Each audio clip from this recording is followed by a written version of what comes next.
அனைவருக்கும் வணக்கம். என் பெயர் கல்யாணி. பாரதிதாசன் பல்கலைக்கழகத்தின் 1ஆம் ஆண்டு 2ஆம் பருவம் பாடப்பகுதியாக இருக்கக்கூடிய தமிழ் இலக்கிய வரலாறு 2 அவற்றில் உள்ள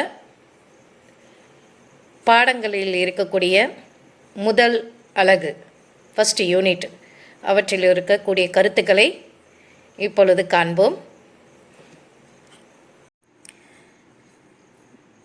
பாரதிதாசன் பல்கலைக்கழகத்தின் 1ஆம் ஆண்டு 2ஆம் பருவத்தில் இருக்கக்கூடிய முதல் அலகில் சிற்றிலக்கியம் என்ற தலைப்பில் காண இருக்கின்றோம். சிற்றிலக்கியம் என்பது பாட்டுடை தலைவர்களின் வாழ்வியல் ஒரு பகுதியை பாடுபொருளாக கொள்வது. குறைந்த எண்ணிக்கை உடைய பாடல்களால் அறம், பொருள், இன்பம் என வரும் முப்பொருள்களில் ஒன்றை சார்ந்து குறிப்பிட அமைப்பில் வருவது. தெய்வங்கள் மீதும் மன்னர், வள்ளல் ஆகிய மாந்தர் மீதும் அருள் அல்லது பொருள் குறித்து பாடுவது ஆகும். சிற்றிலக்கியம் சிறிய இலக்கியம் என பொருள்படுகிறது. சிற்றிலக்கிய வகைகளாக நவநீத பாட்டியல், பிரபந்த மரபியல், சிதம்பர பாட்டியல், இலக்கண விளக்கம்,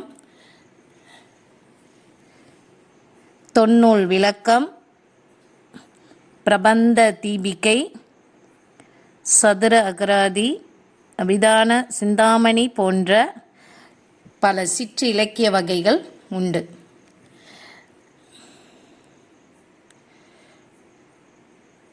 சிற்றிலக்கியங்கள் அளவில் பாடல் எண்ணிக்கை அல்லது அடிகளின் எண்ணிக்கை மிக சிறியதாக இருக்கும்.